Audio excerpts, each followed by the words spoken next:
Ei pessoal, bom dia, tudo bom com vocês? Hoje, na nossa primeira aula do ano, vamos estudar aí o PET final avaliativo. Vamos fazer a correção então desse PET. Já vamos começar aqui logo, né?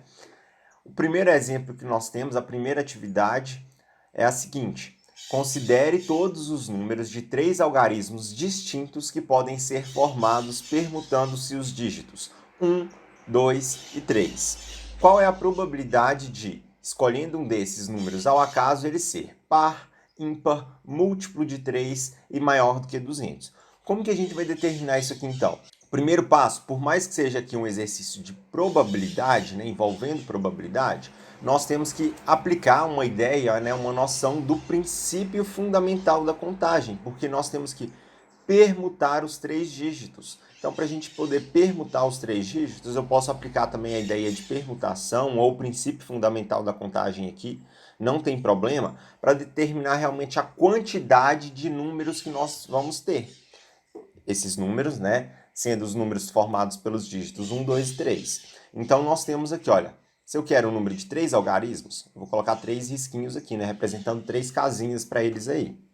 Se eu tenho os algarismos 1, 2 e 3, então aqui eu tenho um total de 3 algarismos. Eu não estou colocando o número 3 aqui, gente. Eu estou colocando a quantidade de números que nós temos. Eu tenho o número 1, 2 e 3, então eu tenho um total de 3 algarismos para colocar aqui.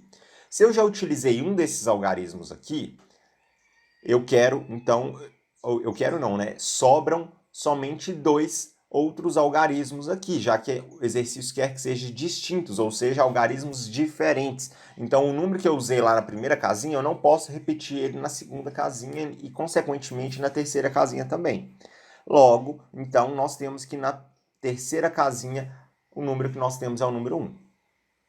Multiplico então essas três possibilidades que nós temos. 3 vezes 2 vezes 1 dá um total de 6. Ou seja, eu tenho um total de 6 números distintos que a gente consegue formar com os números 1, 2 e 3.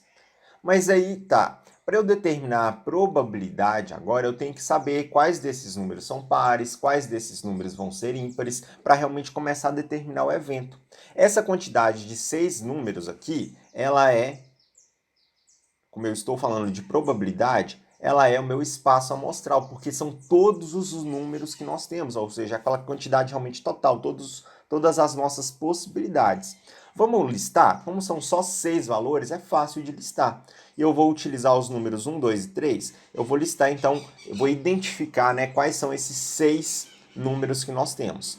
Se o número começar com 1, ele pode ser seguido do 2 e pode ser seguido do 3, ou seja, o número 123. Se ele começar com o número 1 de novo, ele pode ser seguido do 3 e depois ele pode ser seguido do 2, ou seja, o número 132. Então, o que nós temos aqui é que se começar com o número 1, nós temos as possibilidades 123 e 132, somente essas duas.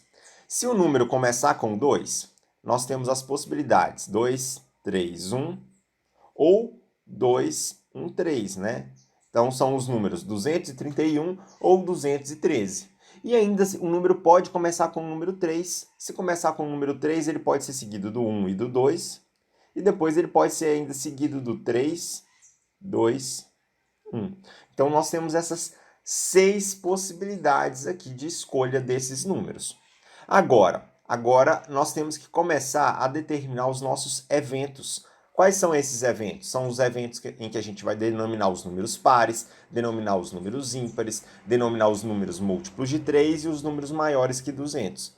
Para a gente fazer isso, vamos falar que o nosso evento A, mais uma vez eu estou falando de probabilidade, o cálculo de probabilidade é o quê? É o número de elementos do meu evento dividido pelo número de elementos do meu espaço amostral. No caso aqui do meu evento A, quais desses números aqui são pares?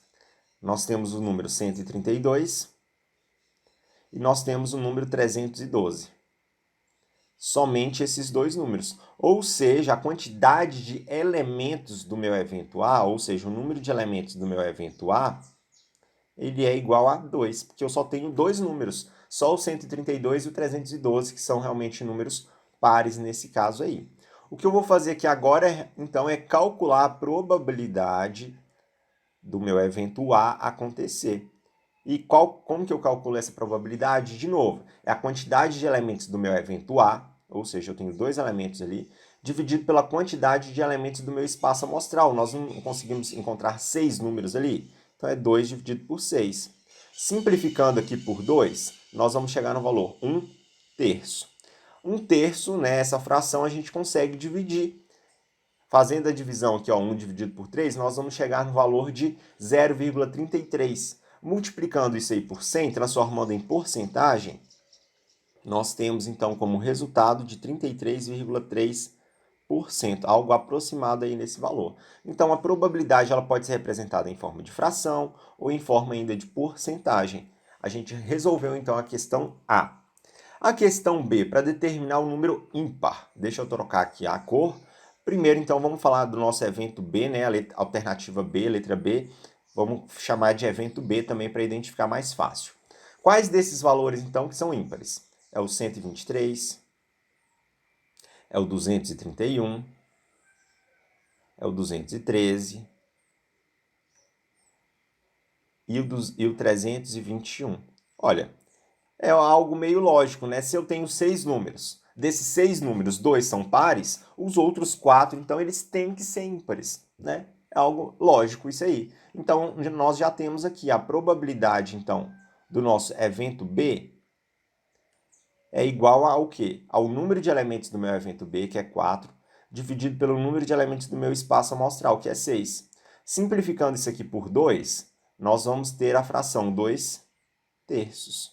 Fazendo, então, pegando essa fração aqui, né, e transformando ela em porcentagem, nós vamos ter o número decimal 0,666666, multiplicando por 100, a gente chega no valor de 66,6%. Também fazendo uma aproximação aqui, e aqui nós chegamos, então, nos nossos resultados da probabilidade do evento B acontecer. Ela pode ser dada em 2/3, ou pode ser dado na forma de porcentagem também de 66,6%. Ok, pessoal? Tranquilo até aqui, né? Vamos continuar então, agora resolvendo aqui essa questão C do múltiplo de 3. Primeiro, então, vamos determinar o nosso evento. Nosso evento vai ser o evento C. E quais são os múltiplos de 3 que nós temos? Para determinar os múltiplos de 3, o que eu vou fazer aqui é pegar, então, todos esses elementos aqui do meu espaço amostral e verificar se eles são divisíveis por 3. Então, o que eu posso fazer aqui é, se o número for divisível por 3, ele significa o quê? Que ele é múltiplo de 3 também. Então, 123 dá para dividir por 3? Como que eu faço isso? Vou somar todos os algarismos daquele meu número. 1 mais 2 mais 3 deu quanto? Deu 6. 6 dá para dividir por 3? Dá. 6 dividido por 3 dá 2. A gente consegue fazer essa divisão. Então, eu já concluo que o número 123 ele é um múltiplo de 3. Beleza? Vou fazer essa mesma ideia, vou aplicar essa mesma ideia em todos os outros números que nós temos ali. No 132, no 231, no 213, no 312, no 321. Porém, vamos pensar rapidinho. Todos esses 6 números aí formados não são apenas com os números 1, 2 e 3? Com os algarismos 1, 2 e 3? Se eu somar os algarismos 1, 2 e 3, não dá 6? 6 não dá para dividir por 3? Logo, todos esses 6 algarismos, todos esses 6 números aí, eles vão ser múltiplos de 3. Então, ao invés aqui eu posso listar todos, né? 123, 132. Então, todos aqueles 6 números ali, eles vão ser múltiplos de 3. 231, 312, 321. Todos esses 6, então. Ou seja, a probabilidade, então, da gente tirar, vamos listar aqui, ó, a probabilidade da gente conseguir, então, o nosso evento C vai ser igual a quem? A quantidade de elementos do nosso evento, que é 6, dividido pela quantidade de elementos do meu espaço amostral, que é 6 também. 6 dividido por 6 dá 1. Pegando esse valor 1 e multiplicando por 100, nós temos que essa aqui é uma probabilidade certa de acontecer, né? Um evento certeiro mesmo, porque nós com certeza vamos escolher, né, dentre esses 6 valores ali, um número que seja múltiplo de 3. Ou seja, por isso nós temos a probabilidade igual a 100%. Já na nossa letra D, nós temos o seguinte, vou colocar aqui de uma outra cor, de roxo agora, ó, evento D. Quais são os números maiores que 200 que nós temos? Nós temos 213, nós temos o 231, nós temos o 312 e nós temos também 321. Ou seja, nós temos um total de 4 números ali. Desses 4 números, então, vamos listar a probabilidade então, do evento D acontecer, que é o total de 4 números que são maiores que 200, dividido pelo total de números do nosso espaço amostral, que é 6. 4 sextos, nós vimos aqui 4 sextos na letra B. O que acontece? Nós temos a fração 2 terços e depois nós vamos ter a probabilidade, né, transformada em porcentagem de 66,6%. Resolvemos aqui, então, já a questão D bem tranquila. Essa é número 1, então, né, revisando um pouco do PFC, do princípio fundamental da contagem, ou no caso da permutação, se você tiver feito por permutação também está certíssimo. Depois aplicamos a ideia de probabilidade para poder resolver todos esses 4 exercícios aqui dentro da questão do exemplo 1. Já agora a nossa questão 2 é o seguinte: a bandeira de um estado é formada por 5 faixas, A, B, C, D, E, dispostas conforme a figura. Deseja-se pintar cada faixa com uma das cores verde, azul ou amarelo, de tal forma que as faixas adjacentes não sejam pintadas com a mesma cor. O cálculo do número de possibilidades distintas de se pintar essa bandeira com a exigência acima é: como que eu vou fazer esse cálculo? Como que eu vou pintar essas cores aí, então, utilizando as cores, né? Verde, azul ou amarelo. Repara, então, que nós temos um total de 3 cores para poder utilizar, para poder pintar essa bandeira aqui. Vamos começar, né, do quadradinho A ali. Então, eu tenho que escolher uma dessas 3 cores, eu posso escolher quaisquer uma dessas cores. Então, eu tenho um total de 3 cores para pintar o meu quadradinho A ali. Porém, se eu pintei ela, por exemplo, vamos falar que eu pintei o A de verde. Então, no quadradinho, agora quadradinho não, né? No retângulo B, sobram quantas cores? Azul ou amarelo, ou seja, sobram 2 cores. Pensa o seguinte aqui, de novo, que eu não posso pintar as faixas adjacentes com a mesma cor. As faixas adjacentes são aquelas que estão lado a lado. No caso, o A com o B, nós temos aqui, olha, uma cor do lado da outra. Já na faixa C, então, eu tenho, olha, já pintei uma das cores no A, uma das cores no B, sobram então uma cor apenas aqui na C. Mas então na letra D e na letra E não vai ter nenhuma cor para eu poder pintar? Vamos agora começar a rabiscar essa nossa bandeira aqui, olha. Vamos supor que eu pintei o nosso quadrado A de verde, ok? Eu tinha 3 cores, eu pintei ali de verde. Não tem problema. Já no B, eu pintei de azul e no C eu pintei aqui de amarelo. Para que não aconteça, né, que as faixas adjacentes sejam pintadas da mesma cor, quantas são as opções que eu posso utilizar para poder pintar a letra D? O nosso quadradinho da nossa faixa da letra D. Eu só tenho uma única possibilidade, concordam? Porque, olha, se eu pintar aqui de amarelo, eu vou ter 2 faixas seguidas aqui de amarelo, não posso. Se eu pintar a minha faixa D de verde, eu também vou ter 2 faixas, 2 cores em sequência aqui em verde. Eu também não posso. Então, a única cor que sobra para eu pintar a letra D, a nossa faixa D, é a cor azul. Então, eu só tenho uma cor, só tenho uma possibilidade aqui na faixa D. E na faixa E, quantas são as possibilidades que nós temos? Na faixa E, nós temos um total de 2 possibilidades. Por que 2 possibilidades? Olha, deixa eu colocar aqui de roxo. Porque eu posso pintar, no caso da faixa E, eu posso pintar ela de verde, porque o verde não está adjacente aqui. Ou ainda eu posso pintar ela de amarelo, porque também o amarelo não está adjacente. Então eu tenho essas outras 2 cores para poder pintar aqui nesse caso.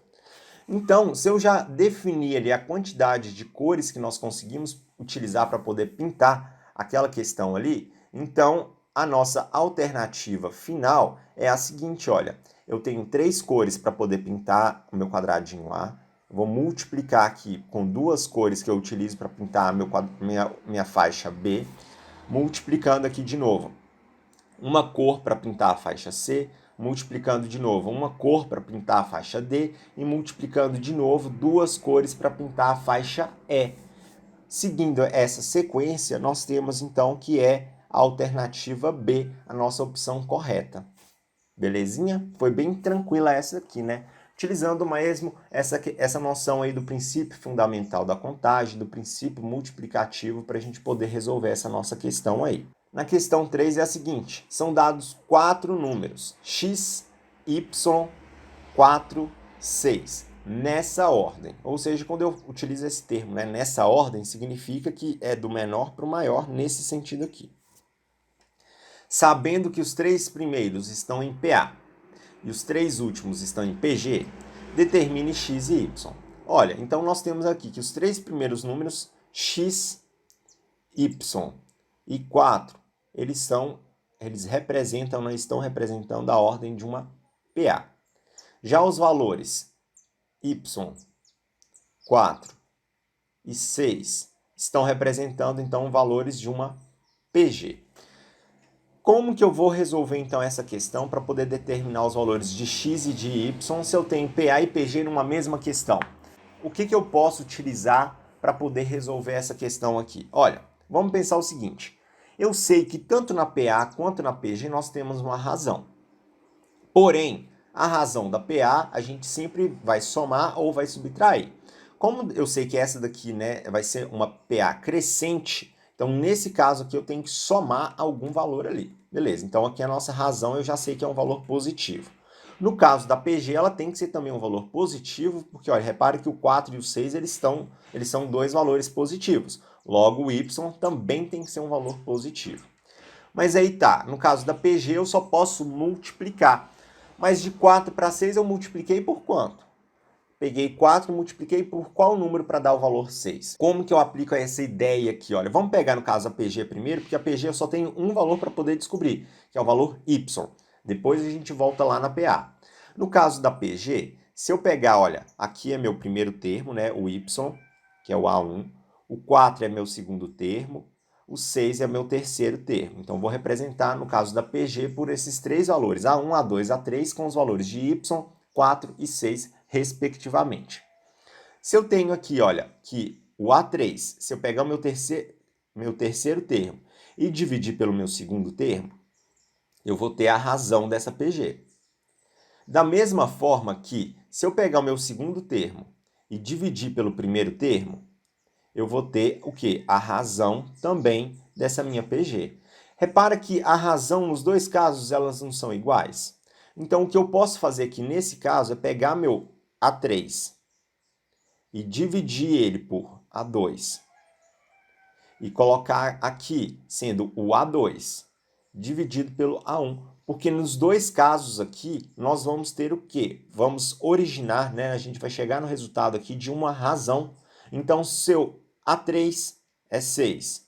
Se o A2 é 4, o A2 aqui de novo é 4 e o A1 é Y, então aqui eu consigo fazer o quê? Eu consigo resolver essa minha equação aqui e chegar no resultado do valor de y, porque agora eu só tenho uma incógnita aqui nesse caso. O valor do y aqui, então, fazendo a multiplicação cruzada, dá 6y igual 4 vezes 4, 16. Y, então, aqui vai ser igual a 16 dividido por 6. Simplificando aqui por 2, nós vamos chegar aqui que y é igual a 8 terços. Esse daqui, então, é o valor do y. Já cheguei aqui, então, tá. A minha resposta aqui é uma fração. Beleza. Vamos colocar aqui que o y, então, é 8 terços. Já descobri o valor do y. Mas e agora o valor do x? Vamos colocar aqui também que o y vale 8 terços aqui. Aqui é o 4 e aqui, então, é o x. Vamos aplicar essa mesma noção aqui, onde, nesse caso da PA, nós sabemos também que a variação do x para o y, do y para o 4, essa variação é chamada de razão. Então, se eu pegar, de novo, olha, chamar o x aqui de A1, chamar o y de A2 e chamar o 4 de A3, vou até colocar de cor diferente para não confundir aqui, eu vou colocar de cinza. Vamos pegar aqui, eu sei então que se eu pegar o A3 e subtrair pelo A2, nós vamos chegar na razão. Se eu pegar o A2 e subtrair pelo A1, nós também chegamos na razão. Se eu sei que essas duas razões são iguais, então o que eu posso fazer aqui nesse caso, pegar o A3, subtraindo pelo A2, ela vai ter que ser igual ao A2 subtraído pelo A1, porque eu estou falando aqui que as duas razões que nós temos aqui, elas são iguais, né? Tanto na PA quanto na PG, a razão ela tem que ser constante, ela tem que ser a mesma em todos os casos. Então, o que eu vou fazer aqui agora é substituir os valores que nós temos de A3, A2 e A1 nessa sequência que eu coloquei aqui na parte de baixo. Olha, o A3 é o valor 4, menos o A2 é o y é 8 terços, igual a o y aqui, que é 8 terços de novo, menos o valor do A1, que é o x, que eu não sei quanto é. Eu vou pegar esse x aqui, então, passar para o lado de cá da igualdade, e todos esses valores aqui eu vou passar para o lado de cá agora da igualdade. Então, nós temos aqui x positivo vai ser igual a 8 terços positivo. Esse 8 terços negativo, ele passa positivo aqui do outro lado também. O 4 está positivo, ele passa negativo. Então, nós temos aqui x vai ser igual a 8 terços mais 8 terços menos 4. Nesse caso aqui, olha, esses dois valores, 8 terços mais 8 terços dá 16 terços menos 4. E agora, x aqui vai ser igual a quanto? 16 terços menos 4 vai dar. Vamos fazer o mínimo múltiplo comum. Entre 1 e 3 é 3. 3 dividido por 3, 1 vezes 16 dá 16. 3 dividido por 1, 3 vezes 4 dá 12. Mantém o sinal que está entre eles, que é o sinal de subtração. Então, o x aqui nesse caso vai ser igual a 16 menos 12 dá 4, dividido por 3. Ou seja, o x nesse caso aqui é o valor de 4 terços. Então, o exercício era para determinar, né, os valores de x e de y. Já determinei aqui, olha, o x ele vale 4 terços e o y ele vale 8 terços. Se caso você ficou na dúvida e não tem certeza se o que você fez está certo ou errado, o que você pode fazer aqui no caso é substituir os valores aqui e verificar se a razão ela vai permanecer igual em todos esses casos. Olha, de 4 terços para 8 terços e para 4, se a razão ela for constante, tá certinho. No caso aqui da PG, né, multiplicando agora de 8 terços para 4 para 6, se ela for constante, significa também que está certinho. É só mesmo para você tirar essa dúvida aí. Mas já descobrimos os valores de x e de y nesse caso. O nosso quarto exemplo aqui é o seguinte, olha. Uma pessoa encheu o cartão de memória de sua câmera 2 vezes, somente com vídeos e fotos.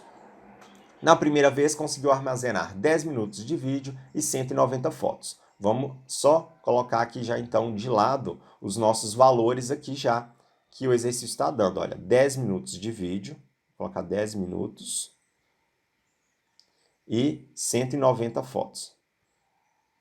190 fotos. Na segunda, foi possível realizar 15 minutos de vídeo, 15 minutos de vídeo e 150 fotos. Todos os vídeos possuem a mesma qualidade de imagem entre si, assim como todas as fotos. Agora, essa pessoa deseja armazenar nesse cartão de memória exclusivamente fotos com a mesma qualidade das anteriores. O número máximo de fotos que ela poderá armazenar é... Vamos utilizar o seguinte raciocínio, olha. Por mais que eu não sei a capacidade desse cartão, eu sei que 10 minutos de vídeo mais 190 fotos deu a capacidade máxima do meu cartão. Vou colocar M de máximo aqui do meu cartão. Da mesma forma que 15 minutos de vídeo mais 150 fotos deu a capacidade máxima também do meu cartão ali, certo? Eu vou aplicar agora a mesma noção, a mesma ideia do que nós utilizamos aqui nesse exercício anterior de PA e PG. Lembra que aqui nesse caso, olha, eu utilizei os nossos valores referentes à razão para poder montar uma outra equação? Aqui eu vou utilizar essa ideia da capacidade máxima do meu cartão aqui e vou colocar aqui 10 minutos de vídeo mais 190 fotos. Eu sei que ela é igual à mesma capacidade ali de 15 minutos de vídeo, né? Já que a gente está falando da mesma quantidade, da mesma capacidade do cartão, mais 150 fotos. O que eu vou fazer aqui? Olha, eu vou agrupar da seguinte forma. A quantidade de minutos eu vou passar para o lado de cada igualdade, a quantidade de fotos eu passo para o lado de cada igualdade. Então, nós vamos ter o seguinte, 190 fotos. 190 fotos menos 150 fotos igual a 15 minutos de vídeo menos 10 minutos de vídeo. Para que eu estou fazendo isso? Para eu conseguir relacionar essas minhas grandezas, da quantidade de vídeo e da quantidade de fotos, da quantidade de minutos de vídeo para a quantidade de fotos. Olha, então aqui eu tenho um total de 40 fotos, né? 190 fotos menos 150 fotos dá 40 fotos. 15 minutos de vídeo menos 10 minutos de vídeo dá um total de 5 minutos de vídeo. O que eu tenho aqui é o seguinte, olha, eu tenho aqui nesse caso que a cada 5 minutos de vídeo que nós temos, esses 5 minutos de vídeo equivalem a um total de 40 fotos. Então, qual que é a capacidade máxima de fotos que nós temos? Vamos pegar esse exemplo aqui em cima, olha. Vamos pegar, então, essa nossa expressão que eu montei aqui em cima. Ó. Eu sei que 15 minutos de vídeo mais 150 fotos equivale à capacidade máxima. 15 minutos, né, o triplo de 5. Então, eu posso triplicar também essa quantidade de fotos que nós temos. Então, 40 vezes 3, né, dá um total de 120 fotos. Ou seja, 15 minutos de vídeo, nesse caso, equivalem a 120 fotos, mais 150 fotos. Então, essa aqui vai ser a quantidade total de fotos do cartão, que é de 270 fotos. Resolvi ali nesse caso, que é então a alternativa C. Só para confirmar, olha, no caso aqui de 10 minutos não é o dobro de 5 minutos? Então eu vou dobrar também a quantidade de fotos ali, de 40, então passa a ser para 80 fotos. Mais 190 fotos, que dá também um total de 270 fotos. Só mesmo para poder comprovar essas questões aqui. A questão 5 e 6 do PET final eu não vou resolver. Elas foram específicas dos PETs anteriores, assim como esses aqui. Porém, no caso da questão 5, é uma questão que fala sobre circunferência trigonométrica e o PET 5 foi exclusivo sobre circunferência trigonométrica. Então, desde o cálculo lá de transformação de radiano para ângulos em graus, ou ainda no cálculo de seno, cosseno e tangente dentro da circunferência trigonométrica. Nesse caso, eu vou deixar os cards das nossas aulas aqui para vocês voltarem e assistirem lá e fazerem direitinho o PET 5 e a questão 5, desculpa. E no caso da questão 6, vocês vão voltar no PET 7 e vão voltar nessa noção de definição, elementos, classificação, características da planificação, dos prismas, das pirâmides, do cilindro, do cone, tá tudo lá. Eu também vou deixar o card aqui para vocês assistirem, aqui desse lado aqui, para vocês assistirem. E no mais, a gente já vai ficando por aqui. Essa foi uma aula realmente um pouquinho maior, mas ela foi mesmo de correção desse PET, dessas primeiras questões aí. As outras são questões mais tranquilas, eu sei que vocês conseguem. Eu vou ficando por aqui, pessoal. A palavra-chave de hoje vai ser revisão. Me manda a revisão lá no WhatsApp para vocês garantirem a presença dessa aula. No mais, até a próxima. Bons estudos e tchau!